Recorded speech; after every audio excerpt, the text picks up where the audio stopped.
農曆9月，廣東珠海西部嘅鹹淡水海域會出現全國獨一無二嘅一種海鮮。呢種海鮮就係擁有2層殼嘅松殼蟹，因為其鮮無比而且百裏挑一，所以備受當地人追捧。初秋嘅早上，珠海乾務鎮五山鹹淡水養殖場嘅蟹農紛紛將啱啱上水嘅蟹送到販賣點。放老闆，今日咩價錢啊？就蟹咧55、56度，水蟹呢？水蟹30蚊度，哦，啲松殼蟹咩價錢啊82蚊斤，有冇？有得少啊，依家壓住啊！整個地方都是這個地方的螃蟹最貴。117斤。這又好吃又甜又夠肉又香。松殼蟹，顧名思義有2層外衣，一軟一硬。物以稀為貴，每100斤青蟹中大約只有1斤松殼蟹，所以松殼蟹嘅價錢係其他蟹品嘅3、4倍，甚至更高。咁松殼究竟係點樣衍生嘅呢？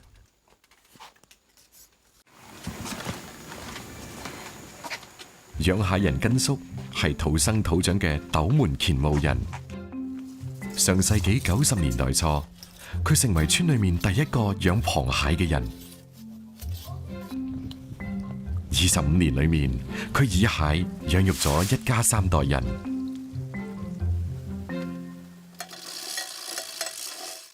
養蟹嘅本領當然唔係浪得虛名。為咗保持蟹嘅鮮味，根叔嘅餵養一直堅持佢悟出嘅最貼近自然嘅方式。嗰啲料就係餵蟹㗎，扁仔喺大尾捕撈翻嚟㗎。嗰啲每日咧就餵30包上下，嗰啲價錢就餵25蚊一包咁上下。餵飼料嗱肉冇咁鮮美㗎，冇咁清甜㗎。餵嗰啲自然就好啲嘅啲蜆啊。乾務地處珠江3大出海口交匯處，流動嘅鹹淡水灌溉田塘，有純天然嘅地理優勢。乾務青蟹就有咗最接近原生態嘅生長環境。呢個亦都係根叔當年敢於嘗試養青蟹嘅底氣所在。青蟹1年4季都可以生長，喺唔同生長期可以分為奄仔蟹、水蟹、肉蟹、松殼蟹、膏蟹等。其中松殼蟹最為罕見，只有乾務獨特嘅鹹淡水質先至可以促使青蟹自然脫去硬殼，生出嫩殼，形成特殊嘅松殼。每日下晝3點係根叔自設嘅放籠時間。選擇呢一個點係因為青蟹呢個時候都停留喺灘塗水窪之處及泥縫裏面，等待夜間先至四處覓食。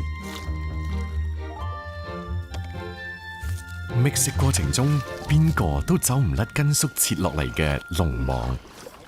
而家放咗50米冇，因為冇料食啊，佢哋多啲入啊嘛，有啲少啲咁噶。一般嘅同學蟹我哋好少攞上嚟噶，個珠比較細啊，係咪？等佢脆咗殼咧，變為蟹乸就大過啲，膏蟹啊咁就大過啲。因為松殼蟹喺褪去舊殼嘅18、9個鐘頭之後，新殼嘅體積顯著增大，體重增加70%，甚至更多。呢次蛻變之後，松殼蟹已經完美轉身為膏蟹，價錢會再攀升。深秋嘅早晨雖然清涼，根叔都會喺天光之前搭上自己屋企嘅小船，開始一日嘅勞作。今日佢要用一種秘密武器，防止青蟹間嘅鬥爭。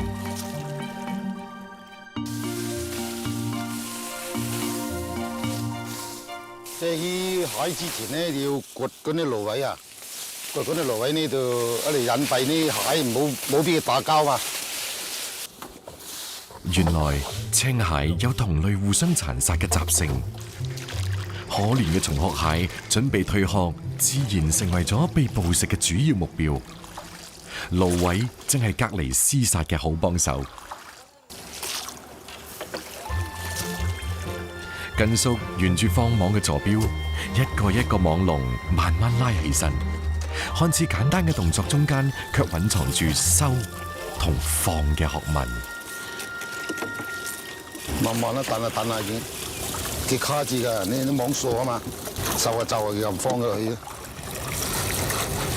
要跳啊！要跳佢邊度高蟹，邊啲肉蟹，邊啲放咗佢咁又係最樣咯。唔夠高嘅又要放樣。喺嗰個角嗰度調光線啊，朝頭早到東邊啊，麻花嘅西邊啊，調光線呢一照，佢離嗰個角啊，等到頂呢嗰啲肉啊，佢哋又高。係依家駁起嚟疊住咧，等到今晚先落咯。嗱，嗰陣咪同學噶啦，嗰度嗱個公就喺上邊啦，個乸嘅女仔就喺落邊啦。佢吹殼之前要受公保護噶，嗱倒佢落去得攬住㗎嘛。咁你摸下佢嘅角嗰度呢，如果有裂嘅呢就比較熟啲，佢嘅爪呢就慢走啲㗎，冇咁活力咁大㗎嘛。準備呢吹殼啊嘛，嗰啲好靚方啊，唔準露埋一齊啊，露埋一齊等陣就打交佢哋撳死啊！每一隻上水嘅蟹都走唔甩根叔嘅法眼，高蟹上框，水蟹放養，蟲殼蟹預留，每日2個鐘頭嘅重複動作，根叔持續咗整整25個年頭。依家習慣咁嘅生活，就每日都要咁做嘅。蟲殼蟹嘅上網量唔係根叔呢一個養蟹人可以講咗算嘅，更多嘅係睇氣候、生長期等因素。今日2個幾鐘頭嘅勞作換嚟嘅蟲殼蟹只有2隻，眼前嘅生猛撩起咗根叔品鮮嘅心情。佢咩都冇講就開起咗爐灶。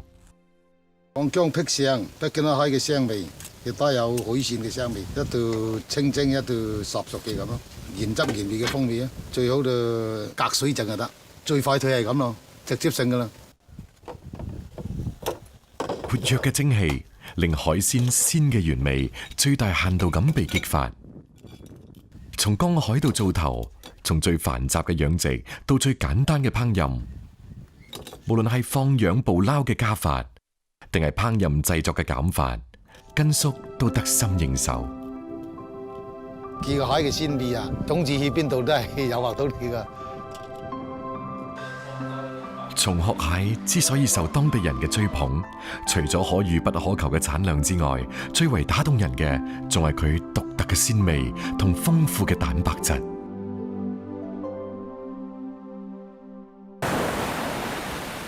清晨5點嘅汕尾紅海灣仲喺度沉睡，漁民黃坤成同搭檔已經裝好魚餌，準備出海。要看那個天氣，還有潮水要配合得好，哪個時候隨時都可以吃海。就是有時候當天回來，就是必須要把那個魚新鮮的撈回來，係最重要的。每日趕早出去餵嘅係能夠中午之前將新鮮嘅海貨送翻嚟。佢哋要釣嘅係汕尾當地嘅一種魚類，呢種魚只係喺11月中旬到來年1月出現。向住太陽即將升起嘅方向，開船20海里，等到適合落鈎嘅海域，黃坤成佢哋已經用咗1個幾鐘頭。這個水你看，裡面跟外面的就不一樣的。要想那個紅色的吧，那個水太清了不行，太清了就是那個魚不上鈎啊。52歲嘅黃坤成18歲下海，跑遍咗廣東大部分海域，捕魚冇秘訣，全靠多年積累嘅經驗。等1000幾個魚鈎陸續落水，第1個魚鈎就可以收魚。收鈎嘅等待枯燥而漫長，捕魚全靠運氣，幾千個魚鈎捉唔到1條魚係經常有嘅事。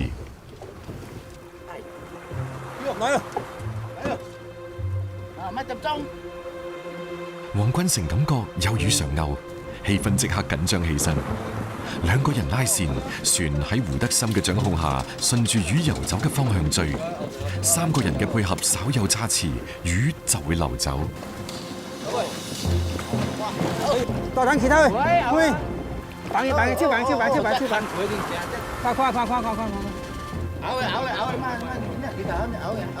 等跌先將來，哇！呢度落膠，就攬，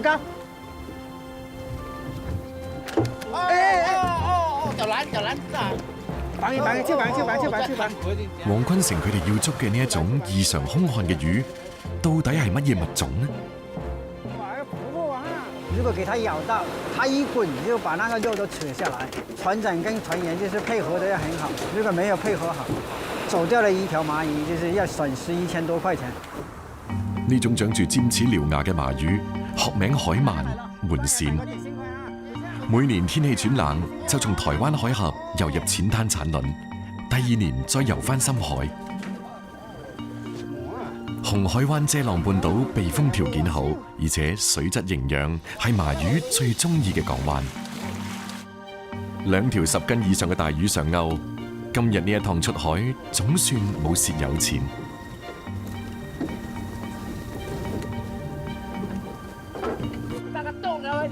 但係對於小漁民嚟講，有一種情況比捉唔到魚更可怕。你不要到這台裏面，嗰啲我真係玩呀！漂亮啊你啊！你叫我出嚟玩啦，台裏咯。這魚釣都拖走了，這底下的，不要說釣到的魚，就是連那個釣都給它拖走。大船欺負小船，有時候它還要打人呢，還在上面就是丟東西下來扎你，你去說它，它還要這樣，肯定是委屈了。工具給你搞掉了，還說都不能說。一下撞到2艘大船，未嚟得切收嘅魚鈎全部拖走晒，3個人只能夠打道回府。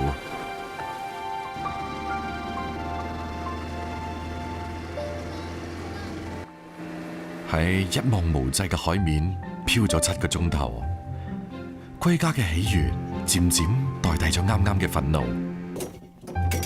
遮浪麻魚最好食，因為捕撈之後從來唔喺海上過夜，漁民當日出海當日返，雖然攰，但係為咗一口鮮，咁奔波都值。回家。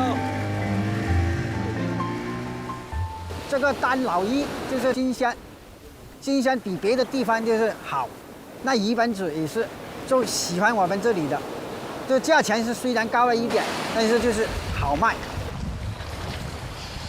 漁船仲未返港，收購麻魚嘅人一早已經喺碼頭邊等候。買賣嘅方式跟住傳統，買家將價格寫喺小紙條上面，分別交俾船家，價高者得。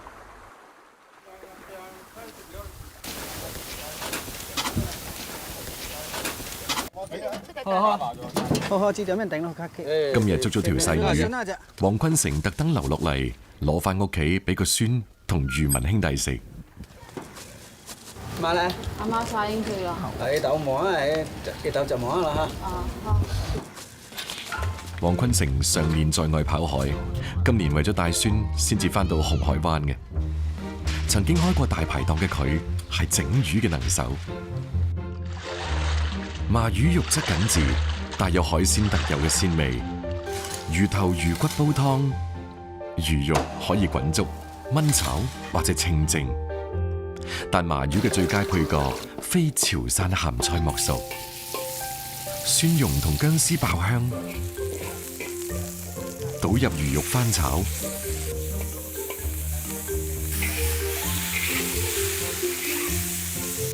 加入潮汕鹹菜同芹菜，麻魚吸收即可以去除腥味，仲可以提鮮。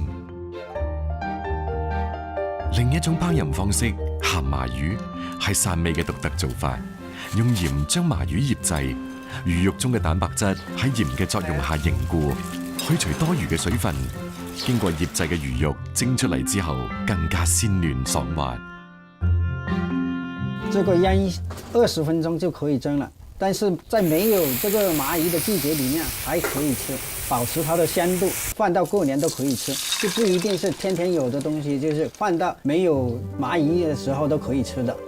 魚攤。呢2攞數或者而家嚟一條影啊我。哦，即當即卡嘅，人家魚就夾，就睇條影冇得掉啊！你又無呀，就咁多數啊咯，買佢大理小空，留一部筆啊，嚟，咁啊，我就落單。好。